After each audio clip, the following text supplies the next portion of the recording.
ओम कृष्णाय वासुदेवाय हरये परमात्मने प्रणतः क्लेशनाशाय गोविंदाय नमो नमः। अशतो मा सद्गमय तमसो मा ज्योतिर्गमय मृत्योर्मा मृतंगमय।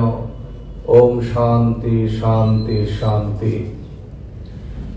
नमो सभाभ्यः सभापतिभ्यश्च वो नमो नमः।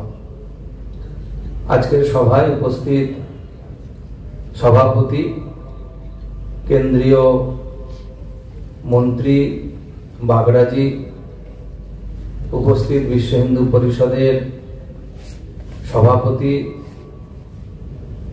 এবং অন্যান্য আমাদের যারা আধিকারিক রয়েছেন, বিশেষ করে শ্রী স্বপন দা আমাদের রয়েছেন, সকলকে যথাযোগ্য মর্যাদার সঙ্গে আজকের জন্মাষ্টমীর শুভেচ্ছা জ্ঞাপন করছি এবং তার সঙ্গে সঙ্গে উপস্থিত সমস্ত যারা এসেছেন আজকের এই বিশ্ব হিন্দু বার্তাকে ভালোবেসে তাদেরকেও জন্মাষ্টমীর শুভেচ্ছা নিবেদন করছি।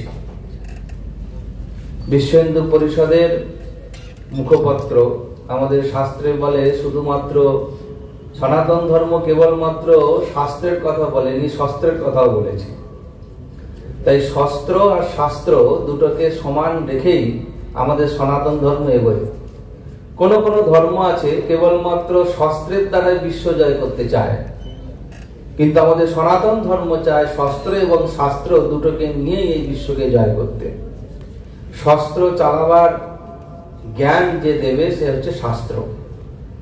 তাই ভারতবর্ষের বিকাশশীল হওয়ার মূল কারণ, আজকে আমরা যে ভারতবর্ষকে দেখছি আজ থেকে 2000 বছর আগে, 3000 বছর আগে, 5000 বছর আগের ভারতবর্ষ যে বিশ্বগুরু ছিল সে বিষয়ে সারা বিশ্বের কোনো সন্দেহ নেই। নানা কারণে ঔপনিবেশিক সাম্রাজ্য স্থাপনে ভারতকে একদম দুমড়ে মুচড়ে শেষ করে দেওয়ার যত রকম পরিকল্পনা করবার সবাই মিলে করেছে, কিন্তু 1000 বছর ধরে সেই প্রয়াস আমরা নিষ্ফল করে দিয়েছি শুধুমাত্র আমাদের এই পত্রিকা, এই বিশেষ জ্ঞান, এইগুলোর প্রচারের মাধ্যমে। বেদ এমন একটি শাস্ত্র যা বইয়ে লিখলে তাকে পুড়িয়ে ভেবেছিল তারা যে বই যদি একবার পুড়িয়ে দিই, লাইব্রেরিকে পুড়িয়ে দিই, তাহলে পরে এরা সব কিছু আর ভবিষ্যতের এদের জ্ঞান ভান্ডার পুরো শূন্য হয়ে যাবে। কিন্তু ভারতের সনাতন ঋষিরা তো চালাক ছিল যে তারা শিষ্য পরম্পরায় সেগুলোকে মুখে মুখে তাদের মগজের মধ্যে ঢুকিয়ে দিত। যতদিন ধরে ঋষিরা এই বেদকে শিষ্য পরম্পরায় প্রবাহিত করেছেন তার খুব কম বছর, মাত্র কয়েক বছর আগে এগুলো অক্ষর আকারে লেখা হয়েছে। সেই জন্যই রক্তে শিরায় উপশিরায় প্রবাহিত সেই ঋষিদের বাণী, সেই বাণী বার্তা হয়ে আমাদের দিকে দিকে ছড়িয়ে পড়ছে বিশ্বের বিভিন্ন প্রান্তে। তাই আজ ভারতবাসীকে সকলের দরকার, আজ ভারতবাসী সারা বিশ্ব অচল, এটা সকলের অনুভবের মধ্যে এসেছে। সেই জন্য এই মহান জাতির যে আজকের দিনের যে বিশেষ দিন, আমরা ভারতবর্ষের দুজনকে রাষ্ট্রপুরুষ মানি, একজন মর্যাদা পুরুষোত্তম ভগবান শ্রী রামচন্দ্র আর একজন লীলা পুরুষোত্তম ভগবান শ্রীকৃষ্ণ।